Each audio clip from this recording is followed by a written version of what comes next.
Woo!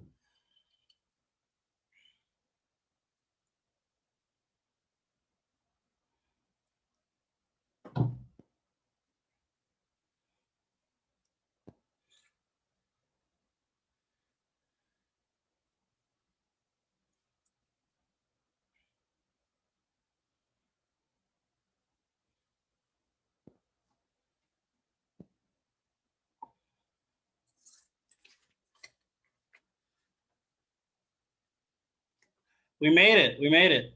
And we're only 3 minutes behind schedule. We did a great job. It's good. So we're live now. We're going. No, we're good. Okay.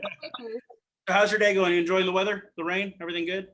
I haven't left my house. So I'm scared of the COVID too, man. I don't know what's going on with this pandemic. It's never going to end. It seems like really scary. Yeah. Well, let's get into it. So you're originally from like El Paso, is that right? I read your article on your website that, so I was trying to do my homework for the podcast, right? Thank you. Yeah. El Paso. I love El Paso. So you were there for your whole childhood, growing up and everything? Yeah. My dad was an assistant U.S. attorney, so he moved to the border, and so he prosecuted border crime. Oh wow! And I grew up. Yeah. No wonder you're so good. You have like great parents that did the same thing. Now it makes sense. Yeah. So that's what got you interested in law. Obviously, your parents were doing that, so that's how you got into that and going that way. Where did you end up going to law school? Did you stay in El Paso, or did you? I know where you went, but I'll let you say. The Red Raiders. How'd you decide there? Because they accepted me. So that's the key, right? That's the key. It's super hard to get into. I was going to be a lawyer. I didn't know what I was going to be. Oh, that's right. I read you got a master's in something else. And I was going to be, my dream was to be on Saturday Night Live. Hey, man, that's everybody's dream. I want to be on Saturday Night Live. That's why I do this. So I was going to go be famous, and then it didn't happen. Like, I just thought you get discovered. So I didn't. And so then I went to school, and then podcast, you'll get discovered. Okay, good, because I've been waiting so long. I've been waiting, and my best friend went there, so I just followed her, and I wasn't going to be a lawyer, but I did not want to be a lawyer. I have so many in my family, and it just kind of, I really got into political science. Sure. And the study of government, and then it just kind of fell into place. So. But you're enjoying it now, I hope, right? Well, I think that, at least for me, when you're young, you don't really know who you are and what you want to do, and it comes some different way. And I became a prosecutor after law school. Yeah, like everyone. And then when I became a criminal defense attorney, and when I started to represent people and listen to their stories and see what was happening, then I knew I'd found what I was supposed to do. So it took a while, but I know now I'm doing what I'm supposed to do. Yep, and you love criminal. You choose criminal over all the other legal careers just because you just love dealing with people, the interesting stories they have, and just I love people. I mean, I think I could probably do, some representing people. Just criminal has always been my thing. I really like the David and Goliath thing. I hate, fighting the bully. I hate bullies, and so criminal sort of falls into that category of fighting the bullies, right? And so.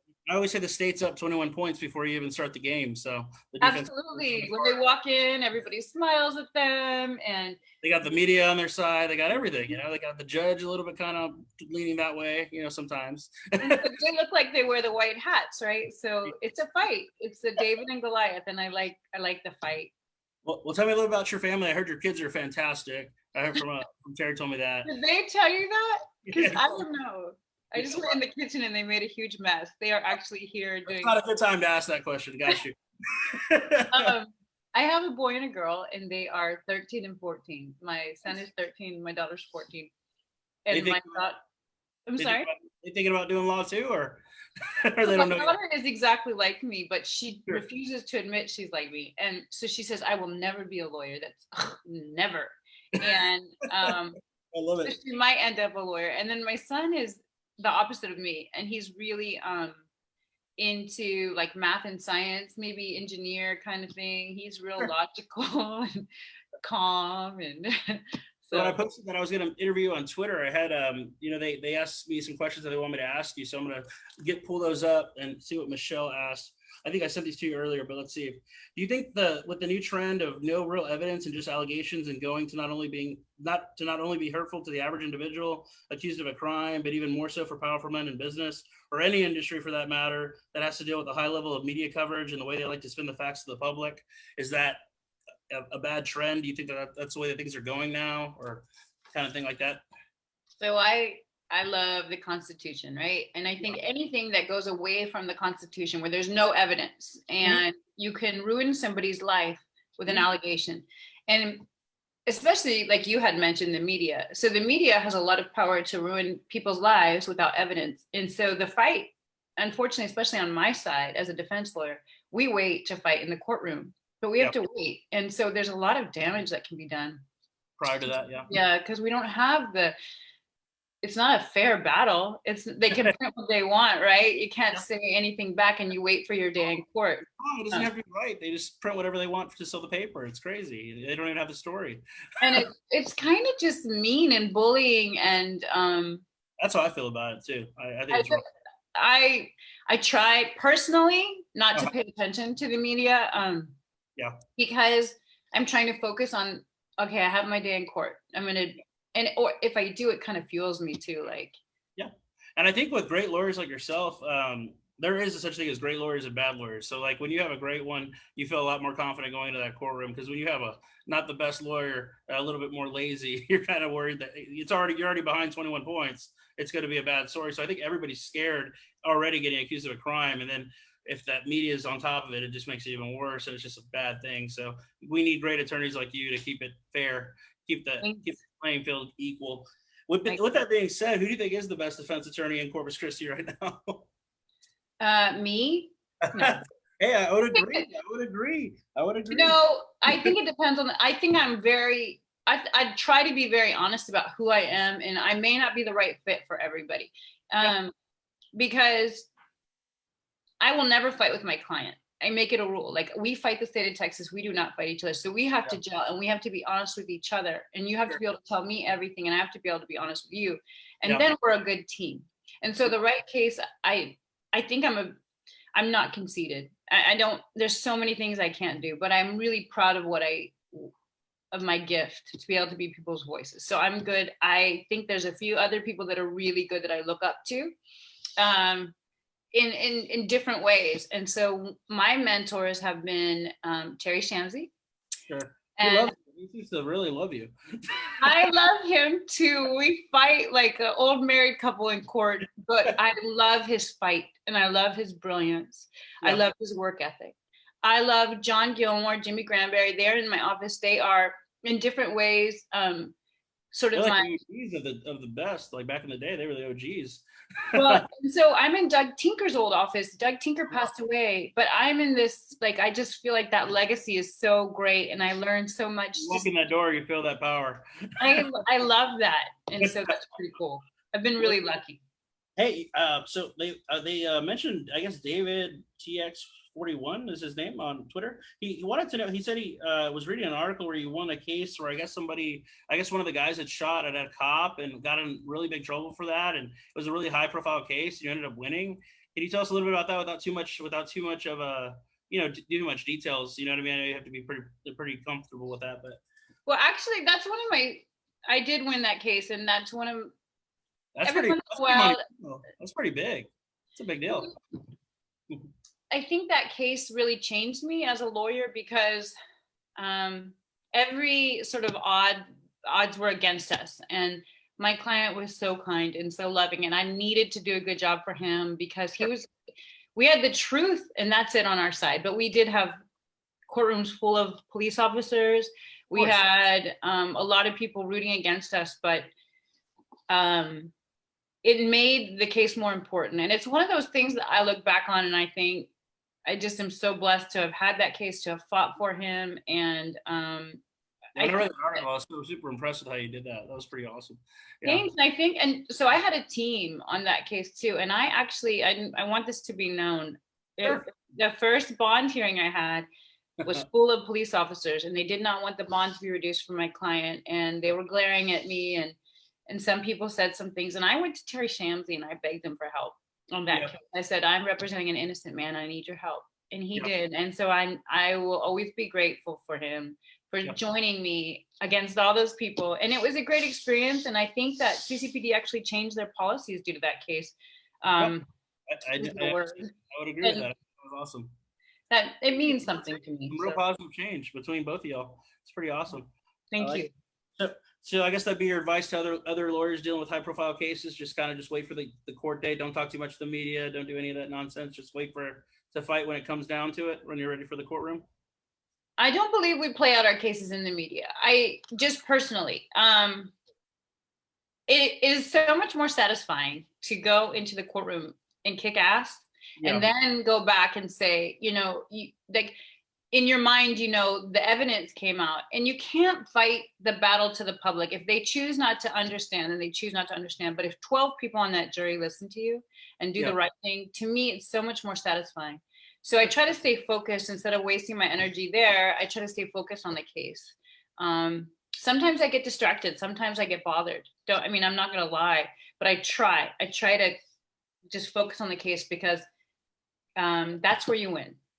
Do you think your success in the trials has been just with experience, or you just have like a certain niche or a gift with dealing with cross-examination or dealing with juries themselves, relating to them, or is it just natural, or it just comes with experience? That's a good question. I'm going to be really honest and say that my gift, I believe that I have a gift for empathy, and I like to hear people, and I like to know their story, because my real job is to be the person's voice I represent.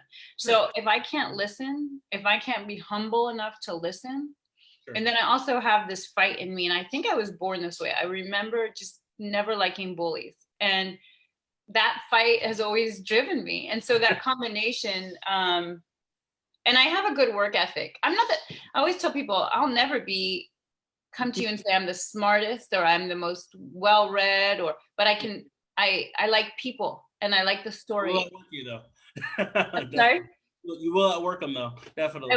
I promise that. I can promise that I will not stop, especially when I believe in something. Yeah, definitely. Let's see another one they gave us. We got the cross-examining out of the way. So we got the specializing in criminal legal careers. I guess John 361 wants to know, what are some of the hobbies you enjoy when you're not in the courtroom and not having to deal with work? What are some of your things you do in the free time that you enjoy doing? I like to work out. And the reason I really like to lift weights is because stress relief, right? From the stress that you have to deal with, right? Yeah, because there are a lot of times that if you don't find something else to do, it will eat you alive. And so I need that. I need to sometimes exert energy, because otherwise my mind will race. I have that in common with some other people. Like, our minds race at night, and when we can't settle down. So I need to burn energy sometimes. I can level with you on that. I don't sleep either. I'm always thinking about something. But I think the great attorneys do that. They take their stuff home with them, because they're so passionate about their client, and they care about their client, and that's what makes the best, I think, in my opinion. And I guess for the last one they had on here, what's her name? Jackie wants to know, what do you want your legacy to be when you're said and done, or when you hang it up? Although you're really young, you're probably gonna be doing this for another 30 years or so. But what do you want them to say about you when you're finally hanging it up?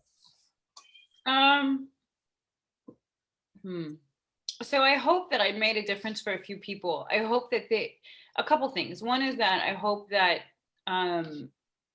people lose faith in the system. Sure. And I can't say that I haven't lost faith in the system. And I've lost faith in attorneys that I believed in. I've lost faith in judges, and I've lost faith in this thing I looked up to and I was idealistic about. And I hope that at least for a few people that I've represented, that they believe that I fought for them, and that in some way, maybe the system worked. And if it didn't, that somebody listened to them. That would mean a lot to me. Good answer. I like it. Now we got to get into your best friend's questions. He wanted me to ask you a few things. Actually, a lot of things. Are you ready? That was a lengthy. Are you ready? He actually asked more than the Twitter people asked. Okay, so he needs to get to work, is what he needs to do, instead of coming up. Yeah, he's I think he's doing his job. I don't know. We're texting right now. He's calling me right now. I'll get to work. So the first question he has for you, he wants to know, why have you not run for public office since you talk a lot about wanting to change and do reform, and public service is a sacrifice, and he wants you to get off the money train and join the change train. When is that going to happen for you? Is it going to happen for you? Or are you thinking about it? There's been a couple times that I've thought really, really hard about it. And it's hard for me because I worry that if I lose my position as a criminal defense lawyer, as being the voice, that I don't want to give up the things I believe in. And so it has to be the right position. And I haven't quite, I feel like I have to do something in criminal law or something for change. And so I haven't. I think you'd be a great district attorney because you're so fair. I appreciate that. Thank you. I just haven't been in the right position yet where I felt like the time has come. There have been a couple, I'm not gonna lie, there's been a couple elections where I have really gotten close, but I really love my job. So it has to be something that I love or feel like I can make a bigger difference for. I also told him when he asked that question, I was like, well, dude, if she does that, what are we left with, just you? Shit, you can't handle all the cases. We need great lawyers. He's old and he needs we're in trouble. So the next one he was also curious on your thoughts on who do you believe the best. You already said it's you, so he thinks it's him, and you think it's you. All right. He also wants to know, why are you so bossy? He thinks you're really bossy in the courtroom. I don't know what that's all about. I am so bossy. I have a control issue, so I do, especially with my case. And I don't want anybody. I am so bossy. He is so brilliant in his way, really. And we sit next to each other and we are magic at times, but there's times that I'm like, I can't let go of control. And he's one of the only people that I can work with, that I can trust to do a good job, but I still have some control issues. So that's why I'm bossy. With my case, it's so important, I get it, because it's your name. It's everything. I get it. Also, he asked, are you and him the only Muslim Jew lawyer team in South Texas? The only good one that I know of. I think that we are like the entire power of the Middle East is sitting at that table right there. And it's like, I love your conversations. Like, who comes up with these questions, man? It's really holy, right? It's like this, I don't have words. I love it. Well, I think y'all are the best Muslim Jew team, that's for sure. He wanted to know if you're still working out vigorously because he has been worried about your weight. And he wants to make sure that you're still taking care of yourself. Is that? Tell him. You look good there, so I would vote yes on that one. Tell him that I will definitely, when I knock him out for that question, he'll know. Then he put, I got to know, is it true that Shamsi makes your hard copies of pretrial motions to the male judges and asks you to spray them with perfume prior to the delivery? Is that true? He really makes you do that? He asks me to do that. Because usually if he touches them, they smell bad. And so a lot of times I have to take them and Febreze them or spray them with something better. That's awesome.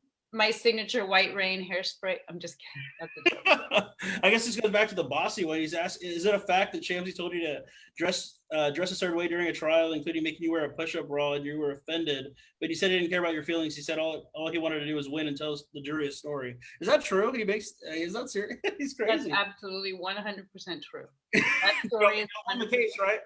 So I guess it worked. He does sometimes say things like, whatever it takes to win for justice, do it, Greenberg. And then sometimes I love that. Okay, so let's look at the last one here. Or no, actually, it's not the last one here. When do you do trials with Shamsi? Has there ever been a time where he's fallen asleep and woke up and yelled, I object? Has he done that? So he does this thing where I think he does it on purpose, or is this like real?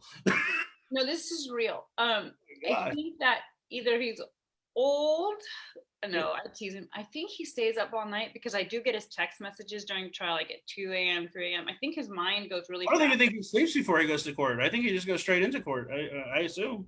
So what happens is he does his thing, whatever that is. And then he's done and he passes the witness. And I think he's so tired, he falls asleep. And I will be watching. He's good.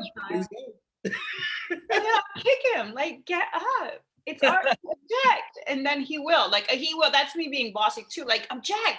They just did this. And he's, and I love it. Man, that's so funny. He wants to know why you chose tech over like a real law school. Because they accepted me. And so He says it's not a real law school. He says it's not a good one. I don't know. So let me tell you I want to tell you this quick story that I didn't even apply to UT because I never wanted to waste my money and not get in. And now I got this invitation to go teach their law school, this capital murder clinic, and they wanted to know about my case. And the first thing I said when I went there was, "Y'all didn't accept me. I just want you to know." And now, I'm teaching all you motherfuckers. Yeah, but you also teach, right, on the side, like you teach at the university or something like that. I read that somewhere. No, I have done a few. I've been asked to speak at a few courses, but I will say, and I mean this, that I don't think a whole lot in law school teaches you to be a trial lawyer. Like I was probably a BNC student. I really liked constitutional law, criminal law. I sucked at commercial law and that's the boring stuff. Yeah, the people that got A's write beautiful papers, or they say that, but trial law is different, and it is the art of people and communication, and they can't really teach that. So I call y'all actors, and since you want to be on SNL, I think it's a perfect second thing. It definitely there's some drama there, right? I love it. Did you really almost kill like Terry yourself and the whole defense team on the way to Austin and the cement barrier, and the client wanted out liquor because he was freaked out? Is that true? Is that a true story? I think you made that one up. That's got to be made up. I don't believe him. No, well, I'm not a good driver. I will say that. And they have a lot of construction on 35. And you're busy. Your phone's ringing. It's important. I'm a much better lawyer than I am driver. Well, that's all that matters. You can get a driver. You can afford it. Yeah. He's curious. If you had a rude client back when you were a waitress, did you ever spend anyone's food? Did you ever eat their leftovers? He doesn't want you to lie either. He wants you to be honest about that. I'm sure you spent in some rude customers' food one time. I would have done it. I don't think I've ever spit in food. I was a great waitress. I will tell you that. I think that prepared me to be a trial lawyer, because people can be so rude and you have to accommodate, and you have to learn how to roll with the punches. Sure. And I was a really good waitress. I just want to say that. I don't think I ever spit in food, but I probably ate. Like, I was a poor college student. I can't remember, but I was probably. Well, times have changed. Now that you're successful, one of the top lawyers in Corpus and doing your thing, the goal of this podcast is to get you to run for office. So we hope that you do that.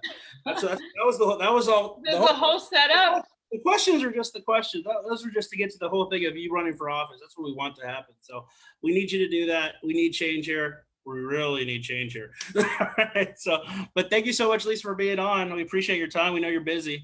Thank you for having me. I was very flattered. I'm sorry? I keep fighting the good fight. We need you to. I promise I will. Thank you. I appreciate you. Got it. See you soon. Bye-bye.